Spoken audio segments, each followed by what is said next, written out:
We'll get to those stories in just a moment, but first we begin with breaking news out of Morgan County. That's where two semis have crashed on I-70. This is in the eastbound lanes near State Road 39. We're told I-70 East is closed right now in that area as we take a live look at the scene. This is near Monrovia. The crash happened about 15 minutes ago at 3:45. Right now, no word on any injuries at this time, but of course we'll continue to follow this breaking news for any updates. Again, I-70 East closed right now near State Road 39 in Morgan County. Thanks for joining us at 4. I'm Dustin Grove with Felicia Lawrence. And also this afternoon, a woman is under arrest for pointing a gun at someone and killing a dog. So she was arrested last night after a Lawrence police officer shot her. Anna Chalker went back out to the scene today and shares what we know so far. Lawrence police say the altercation that led up to this shooting happened in the garage of this white home behind me when they say a woman was pointing a gun at another woman and then shot and killed a dog. While this area of Richard Street is relatively quiet on Monday, it was the opposite Sunday night. Lawrence police say they were called to the area just before 9 on a report of a person armed with a gun. When they arrived, they heard sounds coming from the garage, and once they got inside, officers say they saw the suspect yelling and pointing a gun with one hand and a dog in the other. Police say they gave several commands for the woman to show her hands, but instead she shot the dog, raised the gun towards her head and officers. Shots fired, 2050. Roll EMS. Roll EMS. We're in the back barn. That's when police say one officer fired a shot, hitting the woman in the shoulder. 13 News spoke with a neighbor who did not want to go on camera. He says while he did not hear anything happen, he says the scene turned chaotic quickly. The suspect was taken to the hospital where at last check she was stable. She was then arrested on preliminary charges of pointing a loaded firearm, unlawful carrying of a handgun with a prior felony, and animal cruelty. The officer who fired their weapon was placed on administrative leave, which is standard protocol. In Lawrence, Anna Chalker, 13 News. And now a new update on a story we've been following for a couple of years now. A man accused of shooting and killing a Dollar Tree employee in 2023 is pleading guilty to that shooting. Jalen Thomas is accused of shooting 25-year-old Jasmine Bennett at the Lawrence store where she worked. According to court documents, Thomas was fired from the store a few months earlier. He allegedly came back to that location, got upset with Bennett when she refused to do a return. Sentencing is scheduled for May 12th. Bennett's family was in the courtroom today. You're going to hear from them in just a little bit on 13 News coming up at 5. And on the city's west side, Metro Police are investigating a shooting that sent one person to the hospital. It happened around 9 o'clock last night along Eagle Creek Parkway near West 38th Street and 465. At last check, the victim was stable. All right, we got to get to the weather on this Monday afternoon. You see the live look downtown Indy right now. What a beautiful shot that is. It's been a beautiful day, but Sean Ash, we need to be aware that we've got the potential, at least, for some severe weather coming. I mean, look, we're going to have storms tomorrow. Not all of them will be severe. Some of them will. And it's the timing issue and the impacts to both the morning and the afternoon and evening. So much to discuss here. So let's get right into it. Weather impact alert for tomorrow. And if you recall, this is something that we put on our 7-day forecast almost 5 days ago. So I've been trying to give you as much heads up as possible about the situation. Now, we're bracketing the hours from about 8 a.m. to 9 p.m. Please know, it is not going to storm all day long. There's going to be a couple of different waves of showers and thunderstorms.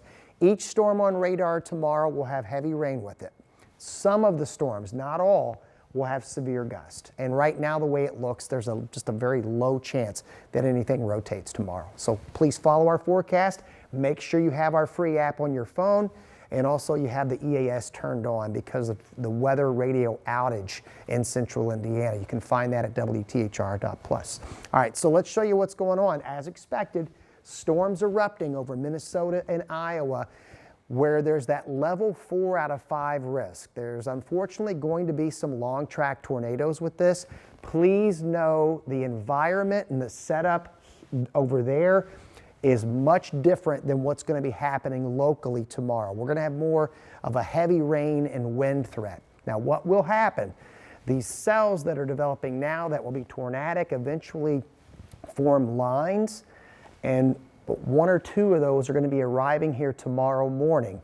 It then becomes a domino effect. How much coverage of rain and storms will we have in the morning, because that will impact what happens later in the afternoon. I'm going to walk you through the afternoon Future Track 13, and also we got a busy 7-day forecast ahead. We'll see you in a few minutes with that. All right. Thank you so much, Sean. And today, 13 News confirmed there will not be a Juneteenth parade this year in Indianapolis. Organizers say the locations they wanted for the event were booked. Instead, the celebration will continue with a festival at Indiana State Fairgrounds on June 21st. There will be a kids zone, a wellness circle, food trucks, and live performances. Next year, organizers say the parade and festival will be held at the fairgrounds.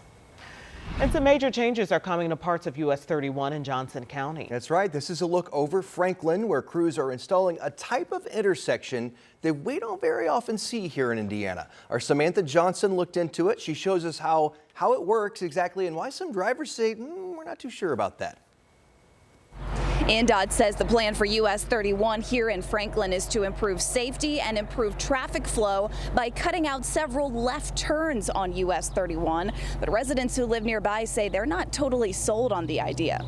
I mean, it'll add gas expense. Not that we're having to go huge amounts out of the way, but that's added fuel, added time. This project will install reduced conflict intersections, also known as J-turns or Michigan lefts, along a miles-long stretch of 31 in Franklin.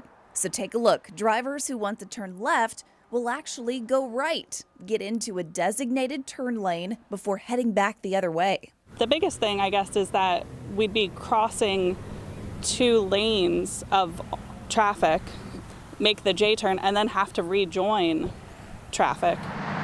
Sydney Neerman with INDOT tells me these kinds of intersections in Indiana work. Last year, INDOT looked at 11 locations and reported a 78% reduction in injury and fatal crashes and a 30% drop in property damage crashes. So over the course of the next 3 years, Franklin will join the list of J-turn locations here in central Indiana. We know it's something new for the community, but overall, this project really is intended to improve safety. In Franklin, Samantha Johnson, 13 News.